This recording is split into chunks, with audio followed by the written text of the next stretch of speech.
You are tuned to CMS Vishwa Voice from CMS Kanpur Road campus, and I, Harsh Baba, coordinator of CMS Students Radio Broadcast CMS Vishwa Voice from CMS Kanpur Road campus radio station, welcome you all listeners to this special program. And we have our co-host of this special program, Kartikeya Singh Chauhan, Shreya Maurya, and Dhruv Tandon from City Montessori School, Kanpur Road campus. And we are thankful to CMS Management and Principal CMS Kanpur Road campus, Dr. Vinita Kamran, for their support and cooperation in this program.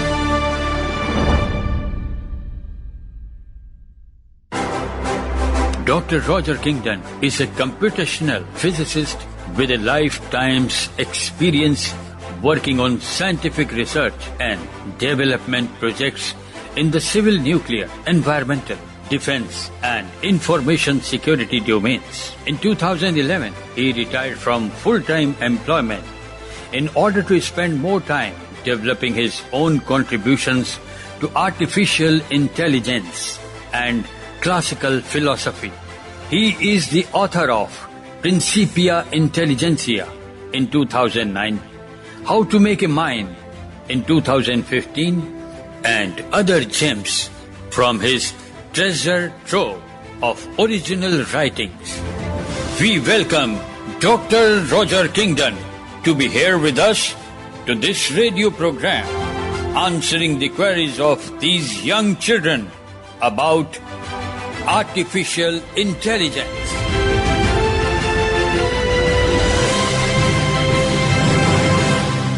Jai Jagat, I am Kartikeya Singh Chauhan and I will be hosting the special radio program on AI along with my friends Shreya and Dhruv. I would like to welcome Dr. Roger Kingdon and the participants to the program. I would like to call upon Ishan Bhava from RDSO campus to ask his question. You wrote a book before AI came into existence. And well, it's a nice book for our generation. So, my question is, who inspired you to write this book on AI? Thank you so much, Isham. Challenging question. The simple answer is that it's not a who inspired me, but what inspired me. Because when I was not so much older than you and the other students that we have here, I was at school, I think probably class 10, class 11, and I happened to notice, when I was at school, it was quite usual for students to make posters of aspects of subjects that they were interested in, and for them to be put up on the walls.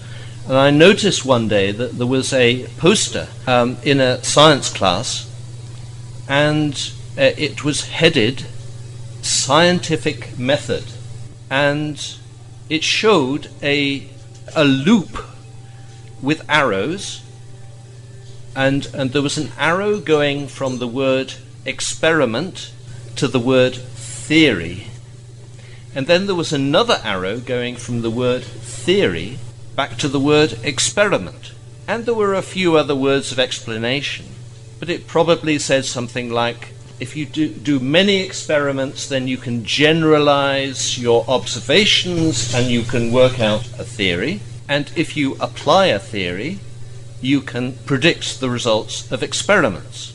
I don't know the precise details because I was quite young at the time, but just the observation of this poster stuck in my mind. And I had the thought at that time that, this looks like something that you could actually automate. That you could... We didn't know much about computer programs in those days, but we were just sort of starting to write very simple programs. But this is something that is what you might call algorithmic. That you could write a few lines in a computer program and you could do automatically. And I had that thought at that time. And that thought was the inspiration, if you like, the generating seed for my work that ended up in my book. many years later. The other aspect of your question that I wanted to just sort of pick up on, you said, I wrote this book before AI came into existence. Actually, the idea of AI, artificial intelligence, has been around for many decades, I think since the 1950s. But it has gone in and out of fashion. When I was young, when I was your age, it was very much out of fashion. Because when it was first suggested, first developed, it became the basis of all these science fiction B-movies. You couldn't get a Hollywood movie that was about science fiction that didn't have a robot in it that had human intelligence. But by the 1970s, when I was your age, there had been a tremendous reaction to this, because we did not have these robots. We did not have this imagined future. It hadn't happened. So there was a reaction. And things to do with AI in the 70s and even in the 80s, they were, if you said something was to do with AI, people would laugh. They would say, oh, that's fantasy. And that's for people who have got no understanding. But what is the reason why AI, artificial intelligence, this idea is now very popular, is that coincidentally, within a few months of me publishing my book, How to Make a Mind, it was published in late 2015. In January 2016, there was announced the results of an experiment that had been done, a practical experiment. A UK firm, a British firm called DeepMind, had developed a program called AlphaGo. And this was a wholly new type of computer program, and it could play the game called Go, which is a board game. And you put pieces, they're called stones. There are two players. You have black stones and you have white stones, two players. And you just put them on the board, and by simple rules, you can defeat the other. You capture territory, essentially. And this had proved over many decades to be impossible to solve using a computer program. Chess had been solved, but Go is a completely different type of problem. Even though it is a board game with pieces, it turns out that it is extremely difficult to solve using the same techniques by which chess had been solved. And suddenly in 2016 there was a competition, and the organizers, they pitted this AlphaGo program against the world Go champion. He was called Lee Sedol, and it beat him every single time. And the shock on his face, this was the first time we really felt, oh, here's something new. And all of the developments in AI since then have used the same kind of approach that they used in this AlphaGo program. It is only a coincidence that this happened at the same time as my publishing my book. Thank you, sir, for answering this question. We now have Dr. Bharti ma'am, who is connected with us. Today is another special day for the students' radio program, because today the students of all the campuses are doing this special program at CMS Vishwa Voice Studio, Kanpur Road campus. And in this special program today, Dr. Roger David Kingdon will be present in the studio to answer the children's questions. We welcome Dr. Roger David Kingdon and all the students, their principals, all the radio coordinators, and all the hosts of this special program. Jai Jagat.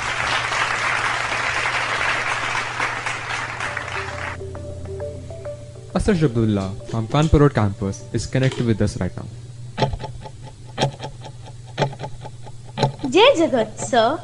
My name is Ashaz Abdullah from CMS Kanpur Road campus, and my question is that what are the current limitations and challenges in AI research and development, especially with the ones that will learn to understand and replicate human emotions.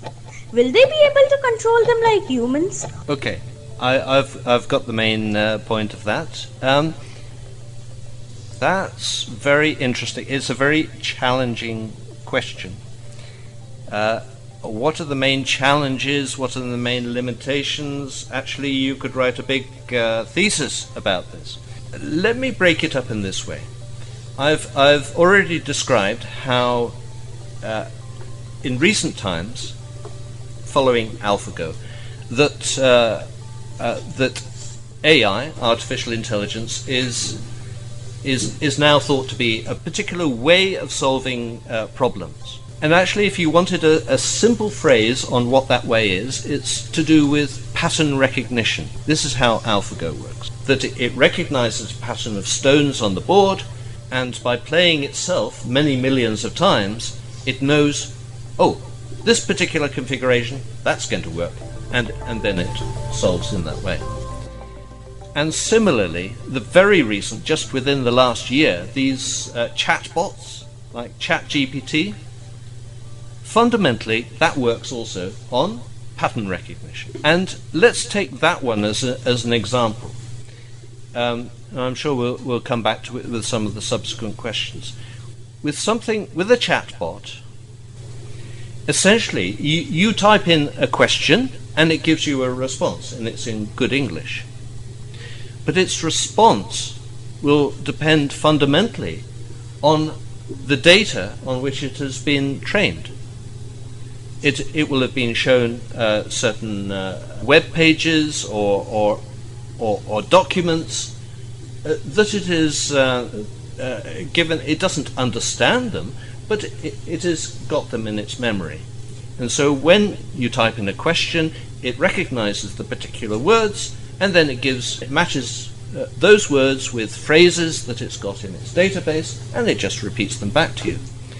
So obviously, in that case, the response that you get from the chatbot depends entirely upon the training set that you put in.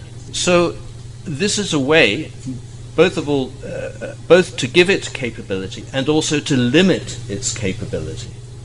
And essentially, that in simple terms, that's the way to undertake the development of AI. You control what you put in. If you control what you put in, then you control what you get out. That's with that kind of thing. But there is another approach to AI, which is the one that I follow in my book, which is essentially it doesn't constrain the input. It allows the machine to search for itself, just like a human being can do. You know, we have got a search engine, Google or whatever. We can type whatever we like, and that can take us to very different places if we are not at all careful. But if you had a machine that could do that, then that is unconstrained and potentially very dangerous. The other part of this question is about human emotions. I mentioned the phrase pattern recognition.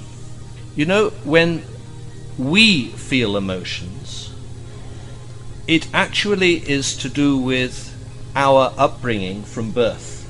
Very much to do with that. If you are try and remember what you were like even a few years ago as a 4 or 5 year old. Supposing somebody makes a joke and your father, your mother laughs uproariously, then a very young child, they will laugh as well. It's not that they understand the joke necessarily, but they share in that emotion. They recognize it, and it is a natural instinct to mimic. Later on, you get to understand why the joke was funny. And it's the same thing with other emotions. If you are in a group of people and something happens that frightens some people, and they get shocked by it, then you immediately sort of feel the same thing. It is a group reaction. And this quite simply, is pattern recognition. And if humans can do it, then machines can do it as well. Thank you, sir, for answering the question. We now have Arshi Siddiqui from Chalk campus who is connected with us right now. Jai Jagat. I'm Arshi Siddiqui from CMS Chalk campus, and my question is that why using AIs is helpful to us, and in what ways we can use more of AIs. Why is AI helpful to us? Well, everything that we do now, we do with technology, and it depends upon your definition of AI, but increasingly it is a continuum of the technology that we have that has been developed. We are currently going through essentially a technological or a information revolution, and it is all part of this continuum. 20 years ago we certainly didn't have smartphones. We only just were beginning to have mobile phones.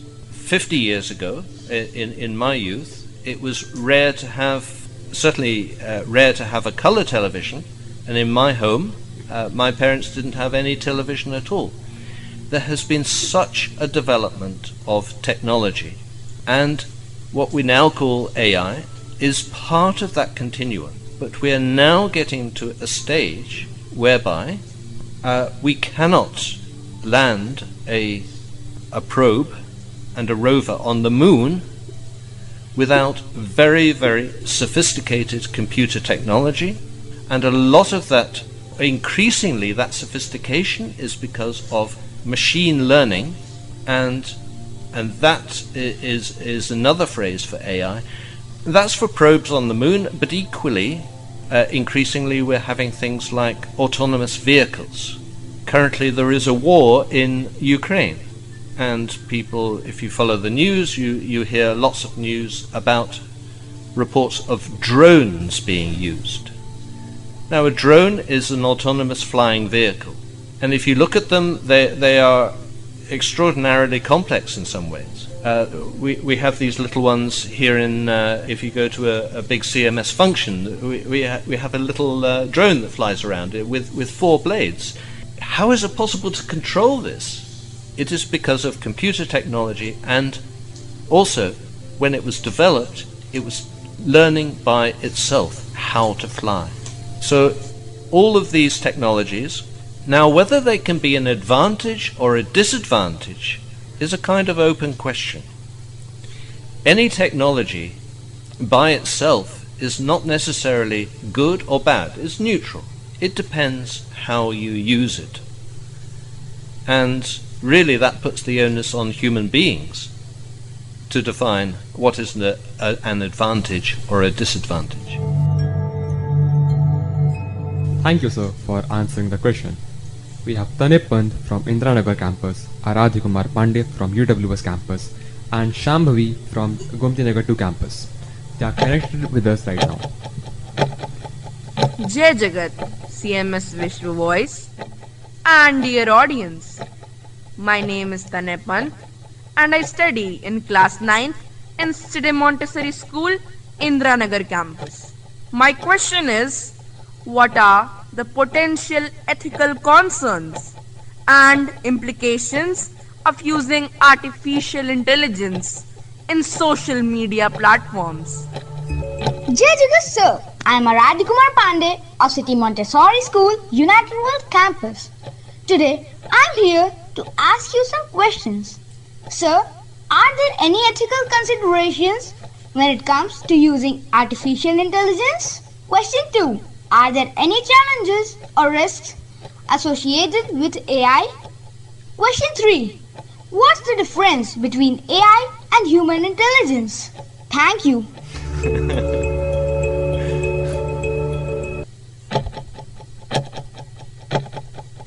Jai Jagat listeners, I am Shambhavi Singh from City Montessori School, Gomti Nagar Extension.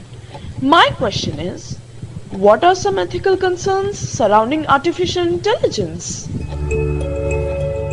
These are such challenging questions. Thank you ever so much. I'd mentioned already that AI is a tool like any other tool. It is not of itself good or bad. It is how we choose to use it. However, it is a particularly powerful tool. In my view, it is the most powerful technological development that we have had since the splitting of the atom.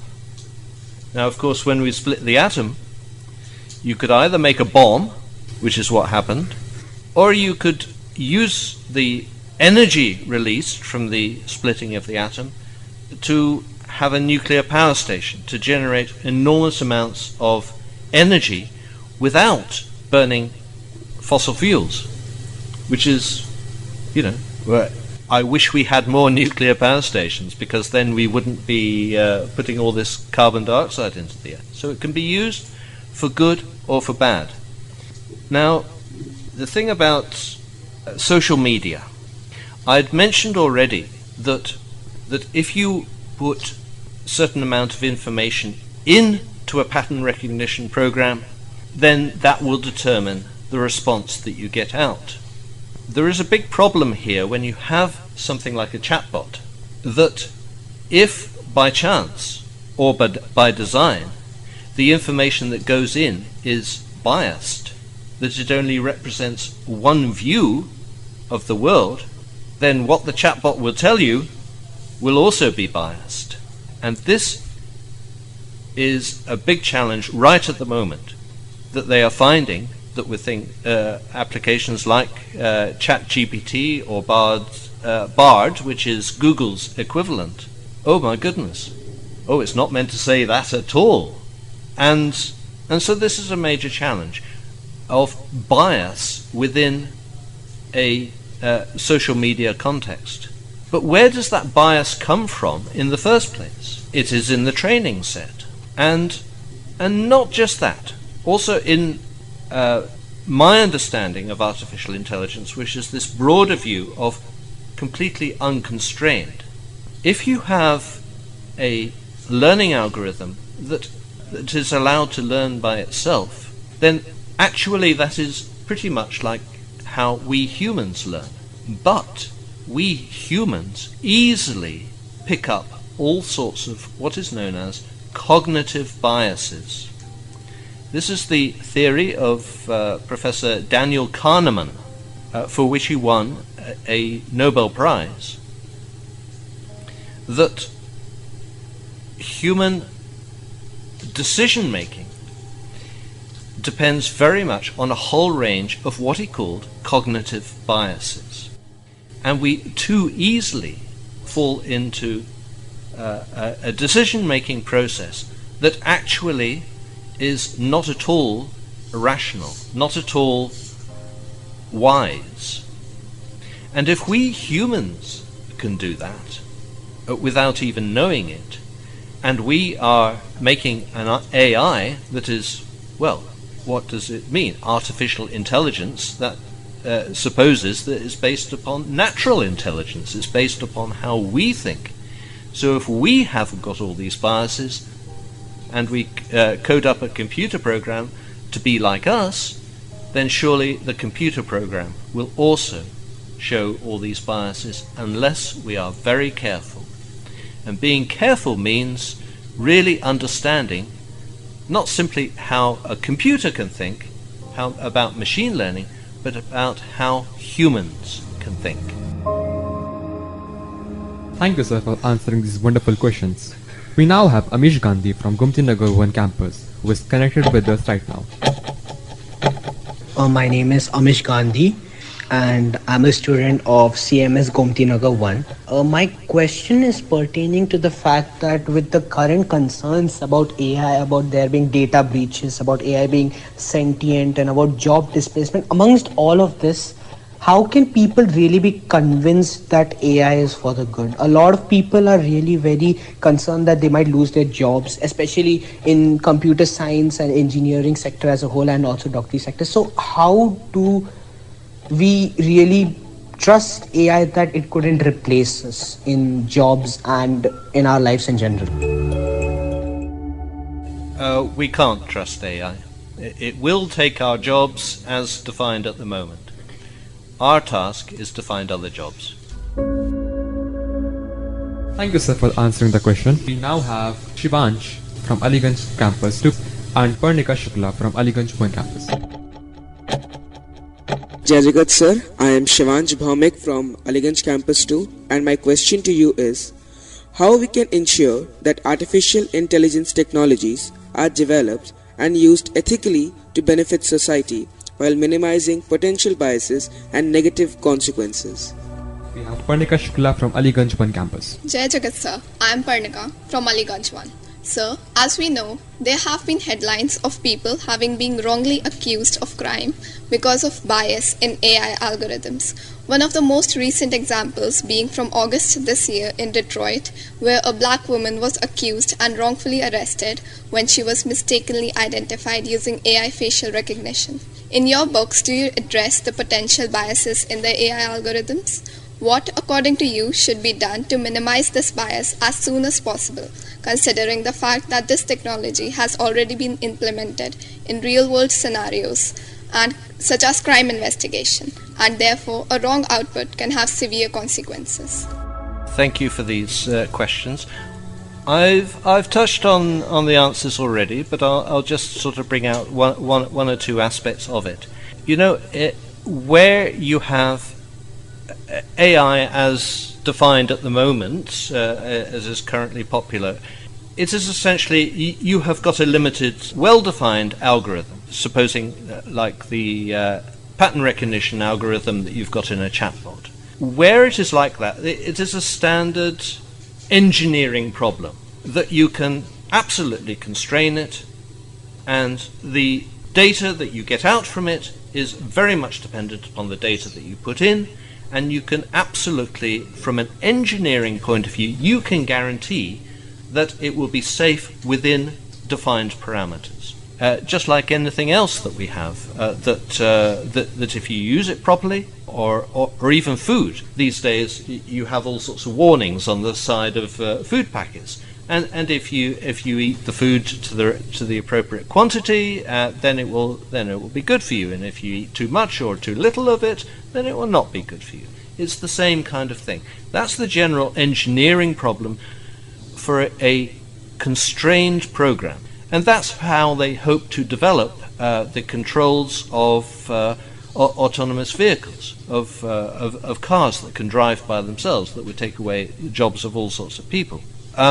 But for the broader problem of having a computer program that could simply learn by itself, there can be absolutely no guarantees of any behavior, and actually it's just like a human being, and there are implications for that as to how we relate to such an AI if it was ever developed.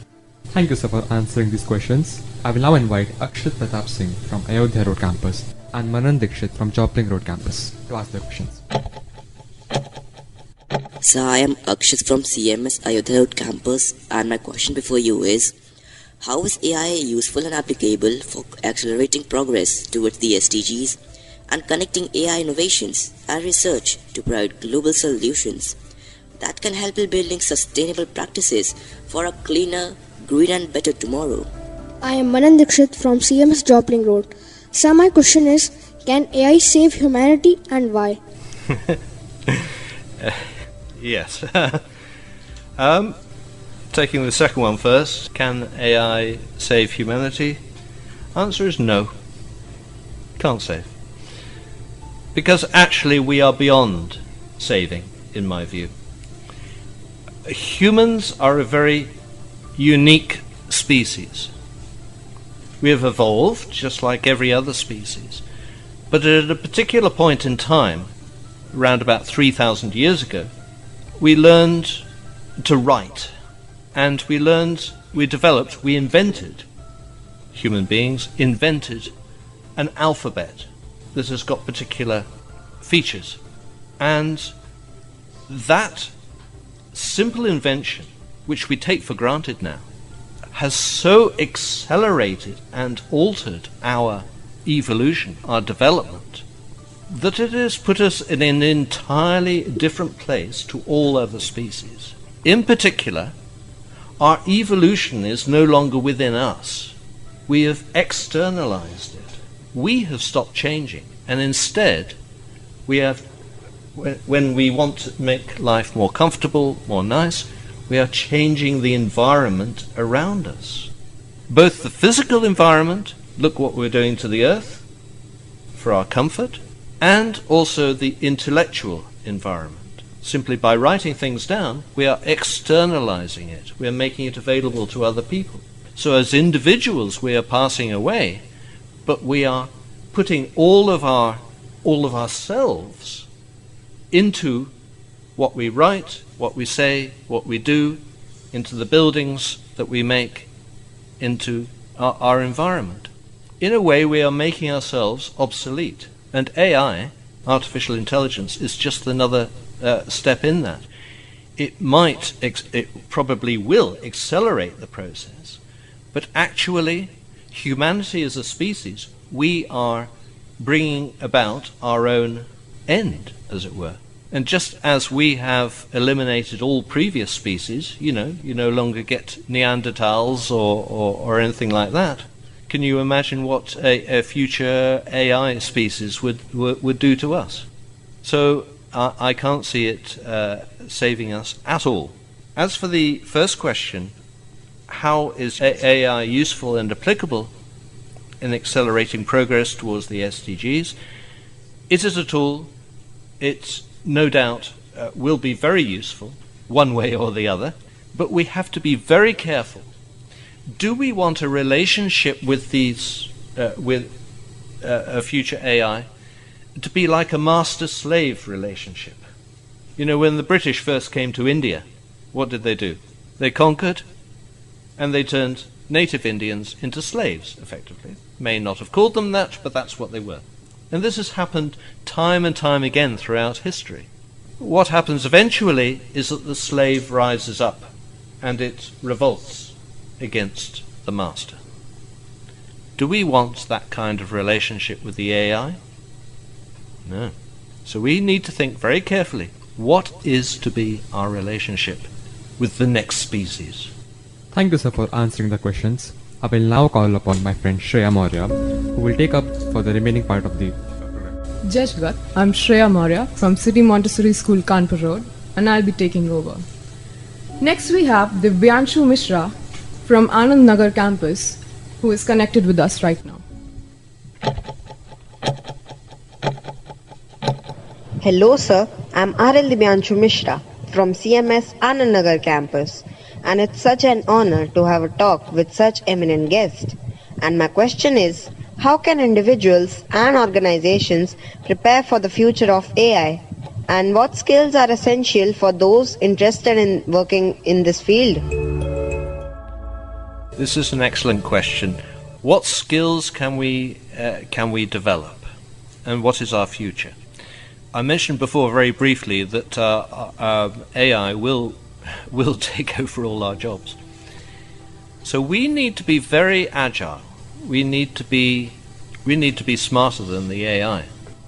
Now, just a couple of days ago, my wife and I went to the flat next door to us had been occupied by a new family. They'd just moved in. The father was a High Court judge, just retired, and the mother was a homemaker. That's all very interesting. So, they were in traditional jobs. Very interesting to me, they had two children, grown up now. Neither of them was in law. And neither of them, the girl, she wasn't a homemaker. They were both working. What were they working at? They were both working in the computer industry. He was a programmer. He was writing computer code for computer games.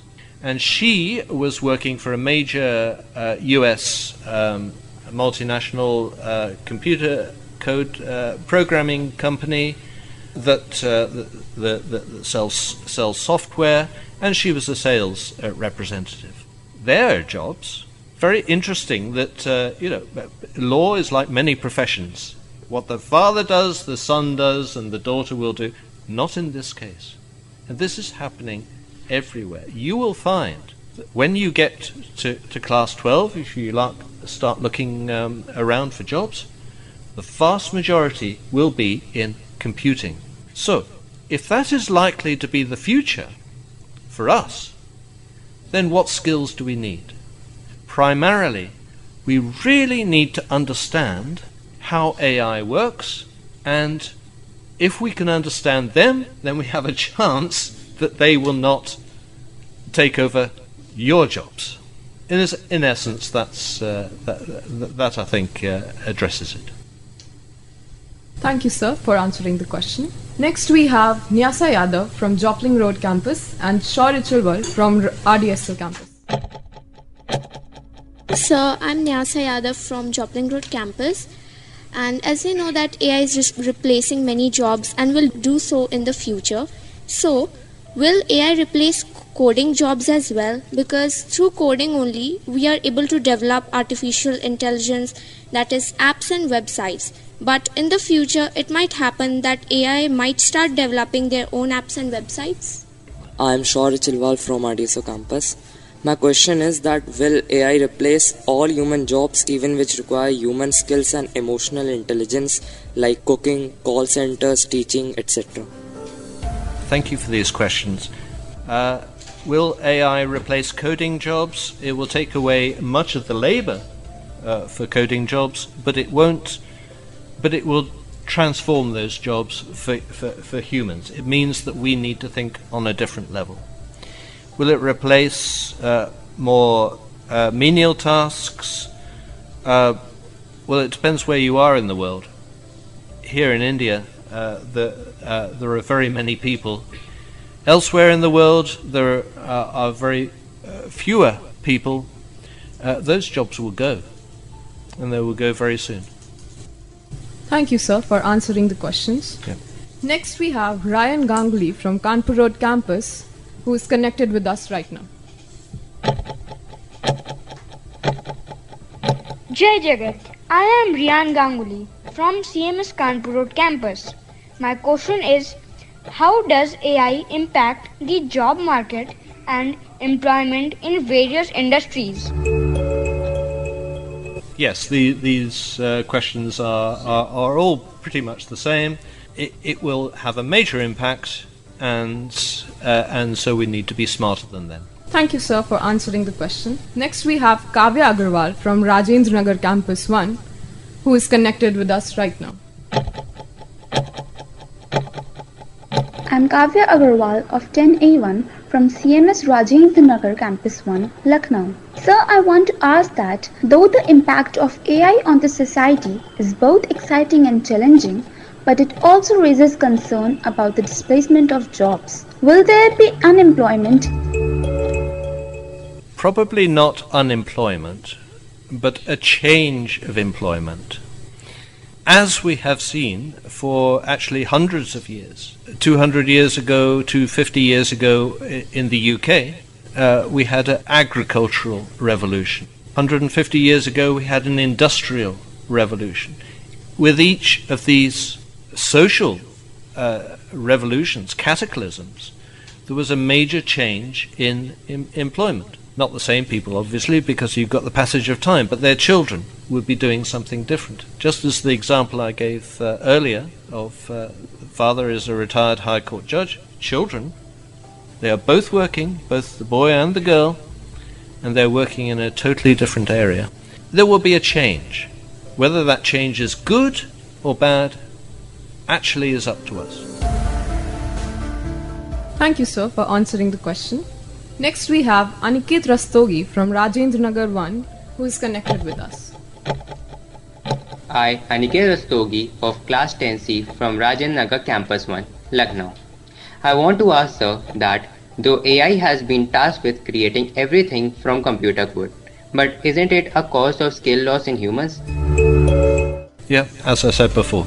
Next, we have Saksham Mishra from Rajajipuram 3.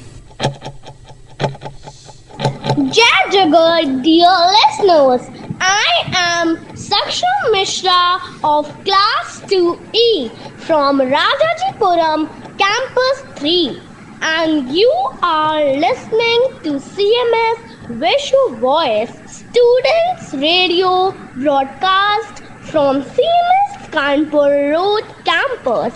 My question is, what will be the impact of the upgraded version of the artificial intelligence on employment? Thank you, Saksham, for such a beautifully presented question. Impact will be that we need to be smarter than even the upgraded version of artificial intelligence. We need to move faster than them. So whatever we do in our employment, we should always try to think that, how can I be more original, more smart? How can I move faster than this thing which in the end is only just a little computer program? Thank you, sir, for answering the question. Next we have Adya Bisht from Anand Nagar campus, who is connected with us. Jai Jagat sir, my name is Adya Bisht and I am from class 8 Anand Nagar branch. My question is that what are your thoughts on the collaboration between humans and AI, and how do you envision the role of AI in society in the coming years? Let me just look up a paragraph that I wrote at the end of my book, How to Make a Mind. It's all to do with collaboration. I'll just read out the paragraph, see how it goes. So I'm saying that the governments have got a choice. So they can either try to prevent or control the development of artificial intelligence by controlling public research funding in the hope that private enterprise won't take up the development. Alternatively, they can just regulate it and just keep a close eye on it, on the development of AI. That would be done by private enterprise, but with government oversight. But here's the key sentence. It is the hope that the emergent new species, this artificial intelligence, will agree to coexist and to cooperate with the old species, with us. And my comment is, I doubt whether humans will have anything of value to contribute to this partnership, but maybe the AIs will take a more charitable view. You know, if they are the next species, then we are going to have to become much more deferential. It will have to be a true collaboration and not this, what I described earlier as master-slave relationship. Thank you, sir, for answering the question. Next we have Veronica Saxena from Aliganj Campus 2. Good morning, sir. My name is Veronica Saxena and I am from CMS Aliganj 2 campus. My question to you is, what role can students play in shaping the future of AI, and what skills should they prioritize to actively participate in the AI-driven world? Thanks very much. Good question. I want to give a more specific response to this. You know, we think in simple terms, we think in two ways. Daniel Kahneman described it as thinking fast and slow. Our usual mode of thinking is to, the way we think, the way we behave, is to actually to do things so many times that it becomes instinct. And if you think about the number of times that you've come to school and attended class and answered your name when the teacher has called it out and all these things, and actually, by the time you're in your years, you're not even thinking when you do it. It's just an instinctive response that you're not aware in a way. And equally, when you cross the road, and later on, if any of you learn to drive or to ride a motor scooter or anything like that, or even riding a bike or swimming, you're not thinking about how to do it. It's become so instinctive. And that's what Kahneman calls thinking fast. And that's the normal mode, and it's actually unconscious. And it's because you've done it so many times. And that's how a computer program will think. But then there is thinking slow. And this is the analytical part of thinking. It's thinking about thinking. It's being aware of what you're thinking about when you're doing it. And that is a terrific skill. And as constrained by engineering considerations, things like chatbots, they can't do this. So here's an advantage that we have got. We can think about thinking. We can think on the what you might call the meta level, on the above level. We can be aware of what we are doing as we are doing it. It is being in a learning posture. It is being aware not only of what you are learning, but how you are learning. If we develop those skills, awareness, then we have a chance of always keeping one step ahead of the AI. Good question, thank you. Thank you, sir, for answering the question.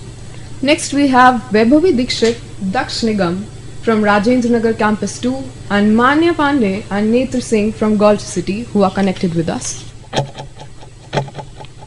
Sir, I would like to ask that how can AI technology be effectively utilized in the education sector to enhance student?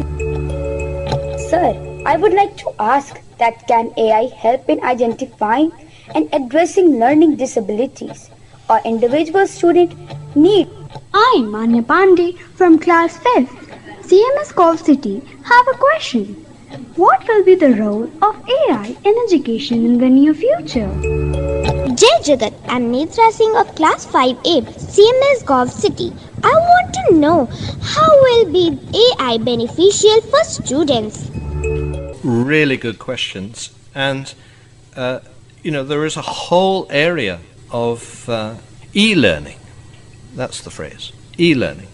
You can get all sorts of programs now that help you to do mathematics, help you to learn English, all the social sciences and scientific subjects. And I have seen that a few years ago I attended a class of students, actually you're a little younger than yourselves.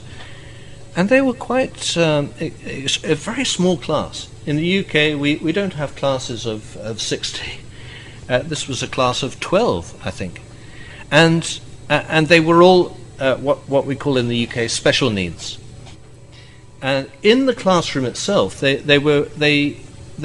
could not respond well to normal learning, to teacher with a board and everything, even with a smart board. They were all disruptive. But I noticed, take the same students and put them in front of a computer terminal, and one of them in particular who was hopeless in the classroom, but in front of the computer with quite a simple computer maths program that led her through in simple stages, that if she could do one type of problem, she would go up to the next level. And she was brilliant at this. She was far ahead of not only anybody in the class, but in her year group or even 2 years above. She was a genius. But it took a computer interaction with a computer to do that. And I suspect afterwards, actually, there was something in her family background that was to do with that she could work far better with something that she knew wasn't a human being reacting off her than with people. And maybe this is part of the future as well of your education. Thank you, sir, for answering all the wonderful questions. Now I would like to call upon my friend Dhruv Tandon to take over. The first question is from Aditya Dwivedi from Ayodhya Road campus and Kamran Zaidi from Aliganj 1 campus. Jai Jagat sir, myself Aditya Dwivedi from Ayodhya Road campus, and my question is, has the COVID-19 pandemic prompted sufficient global preparedness for the future health crisis, given the vulnerabilities exposed in even the most developed nations and challenges faced by the global institutions like WHO? Can AI play a significant role in preemptively identifying virus threats, improving symptom detection, predicting virus behavior and its mutation to enhance our readiness for such pandemics? Jajga sir, I am Kamran Zadi from Aliganj Campus 1. So my question is, given the global challenges posed by COVID-19 pandemic, how do you see present status of AI in healthcare, and what potential role do you believe AI will play in shaping the future of healthcare, including preparedness for similar crises? These are excellent questions. Thank you ever so much. It is the most exciting area for beneficial application of AI. For COVID itself, which has been mentioned, increasingly you can use AI, more specifically particular computer programs, to model the spread of pandemics, and that can in fact that was done during in the year 2020 and 2021, and that directly feeds into how how they made decisions about lockdowns and how they can mitigate the effect. That's directly to do with the control of the pandemic, to do with human behavior, but also in terms of finding a cure. Now, you may or may not remember, but the COVID-19 virus was a whole new, different type of thing, and when it hit, the assumption was, it'll take many months, if not years, to find any kind of vaccine, any kind of cure. And yet it was found within months. And that was largely because of what we now call AI, but pattern recognition. They were able to analyze the molecular structure of the COVID virus and then match it with particular therapies to counter it, and it was found within months. And fundamentally, what we now call AI was a part of that. And more recently, the firm DeepMind, which developed AlphaGo, which really started off this whole thing in 2016. They were subsequently bought out by Google, so they're now known as Google DeepMind. But just in the last couple of years, they made another incredible development, which is called AlphaFold. And this computer program, exactly the same, it uses pattern recognition to look at and predict protein folding. And it is able to predict so many modes of protein folding that it has completely revolutionized the field. And there are going to be so many therapies. I mean, this underlies all of cancer research. It underlies all of our future healthcare. This understanding that is got from this simple AI. It is quite extraordinary, and it could be used to great benefit. Equally, as I said right at the beginning, it could be used to great detriment as well. We have to be careful. Thank you, sir, for answering the question. The next question is from Mishka Nigam from Rajajipuram Campus 3, who will be connecting to us through audio. Jai Jagat, dear listeners, I am Mishika Nigam of Class 3 from Rajajipuram Campus 3, and you are listening to CMS Vishwa Voice Students Radio broadcast from CMS Kanpur Road campus. My question is, if you could create an AI-powered pet, what would it look like? Thank you, Mishika. This is actually my favorite question. If you could create an AI-powered pet, what would it look like, and how would it be? You know, we are for centuries, we humans have had this nightmare of us creating a monster. This was first written down more than 200 years ago now. A remarkable young lady called Mary Shelley wrote a novel called Frankenstein, in which this gentleman, Dr. Frankenstein, he created a monster out of human parts, and then he reanimated this dead body that he'd put together through various parts, reanimated it with electricity, which was just first known about when Mary Shelley was writing. And he made this monster 8 feet tall and monstrous. It was the definition of a monster. And this was more than 200 years ago. And certainly ever since then, we've had this nightmare. This is what they're like. Robots are going to be big, and they're going to be terrifying. And more recently, for me, there have been films like Terminator, where this horrendous vision of this killing machine comes from the future back to our time and goes around killing everybody.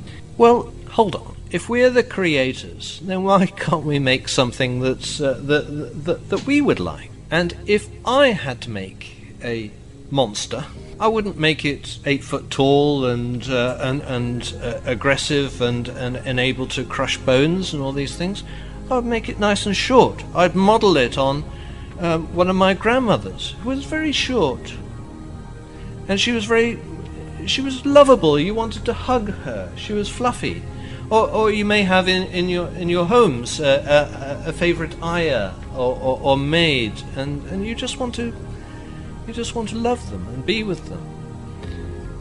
Why don't we make our AIs like that? Thank you, sir, for answering the question. The next question is from Abhay Mishra from Kanpur Road Campus Senior Section, and he will be connecting to us through audio.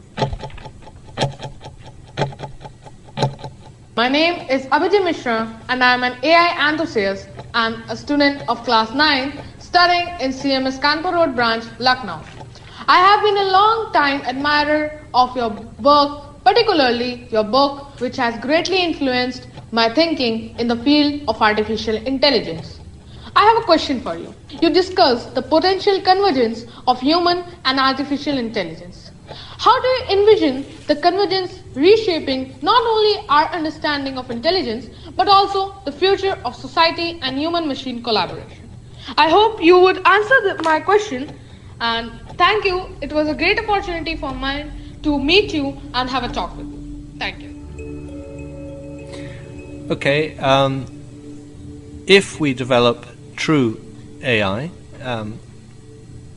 which is not the same as the limited apps that we've got at the moment, even chatbots. If we develop it, it will be because we finally understand how humans think, and that's what my book is all about.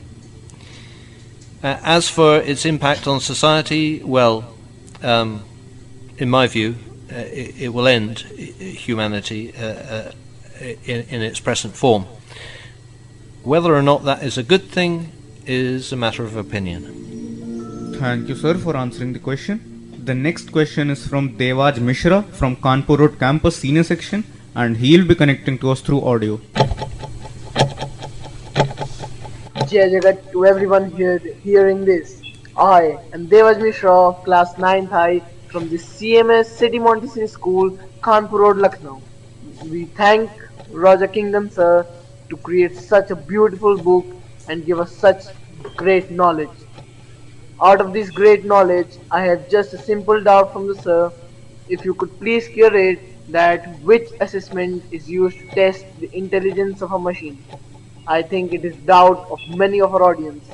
So I repeat my question, that which assessment is used to test the intelligence of a machine, or how is the intelligence of a machine tested? Thank you, Jai Jagat. That's an excellent question. Nice closed question, very good. The answer is called the Turing test, after Alan Turing, Turing. You can look it up. It's absolutely fascinating, and that's the fundamental, ultimate test of artificial intelligence. Thank you, sir, for answering the question. The next question is from Riddhi Jain from Chalk campus, and she will be connecting to us through audio. Jai Jagat everyone. I'm Riddhi Jain from City Montessori School, Chalk campus. Artificial intelligence is a method of making a computer-controlled robot or a software think intelligently like the human mind. AI can process large amounts of data in ways that humans cannot. Artificial intelligence is a tool, not a threat. But people are not at all ready to accept the future reality, which is AI. In such case, it becomes the responsibility of the country leaders to make their people understand it. So, what measures do you think that the country leaders should take to make them comfortable with AI, make them believe in AI? My second question is, if we would have been given a choice between developing AI more and reducing the use of it, then what would you have chosen? Are you with its lessening? There is a saying that machine intelligence is the last invention that humanity will ever need to make. So, according to your point of view, what do you think about the developments or the inventions that AI is going to make in the further future? Like, how will it be useful to the world? And my last question is, since we all know that there is a debate going on that whether AI is going to be the best or the worst thing to happen to humanity. Some are against AI while some are with AI. So what are your views on it? Are you with AI or against AI like most of the people? First of all, really, what you said first was a beautiful summary, actually, of most of the things that I've been saying. Maybe you should have the final word on that. Regarding whether I am with AI or against AI, well, I concluded my book saying, on the one hand, I'm very pleased with myself that, in a self-satisfied kind of way, I am pleased with myself that I've got an idea of how to make a mind, and I've communicated with others. Yeah, I'm feeling on that side. But then I say, well, on the other hand, it gives me nightmares. Now, actually, that doesn't absolve me at all. There is a recent film out called Oppenheimer about the man who headed the Manhattan Project, which developed the nuclear bomb. And that film shows very nicely the dilemma, the ethical, the moral dilemma of a person who does actually, technically, a very great thing, but then it is used to kill 100,000 people, just like that. And that's what I feel about AI. On one hand, great achievement. On the other hand, my God, what have I done? Thank you, sir, for answering the question. The next question is from Mamansh Jindal from Gomti Nagar Campus 1, and he will be connecting to us through audio. Hello, my name is Mamansh Jindal, and I am a student from City Montessori School, Gomti Nagar 1. My question is basically that how can we be so sure that the artificial intelligence will not exceed the limits of a human mind and in turn will not make us obsolete, as we can already see that AI can generate pics of any object within a couple of seconds. In simple terms, we can't make sure. With full AI, with machines that can learn by themselves, they will have all human capabilities, and in fact superhuman capabilities, because being digital and not being organic like us, they will be able to communicate. They will have a united super brain, and so they will be able to do everything that all humans can do. Thank you, sir, for answering the question. The next question is from Shaurya Srivastav of Gomti Nagar Campus 2, and he will be connecting to us through audio. Jai Jagat listeners, I'm Shah Shrivastava from City Montessori School, Gomti Nagar Extension. My question is, will artificial intelligence surpass human intelligence in the future? So the question is, will artificial intelligence surpass human intelligence in the future? Answer is yes. Thank you, sir, for answering the question. As we come to the end of this special radio program, I would like to express my special thanks of gratitude towards our special guest, Dr. Roger Kingdon, sir, the founder manager of CMS, Dr. Jagdish Gandhi, sir, the founder director of CMS, Dr. Mrs. Bharti Gandhi, ma'am, President and MD of CMS, Professor Geeta Gandhi Kingdon, the principal of CMS Kanpur Road campus, Dr. Vinita Kamran, ma'am, and the coordinator of Students Radio Broadcast, CMS Vishwa Voice, Mr. Harsh Bawa, and all the radio coordinators of all the CMS campuses and all the CMS students. Jai Jagat!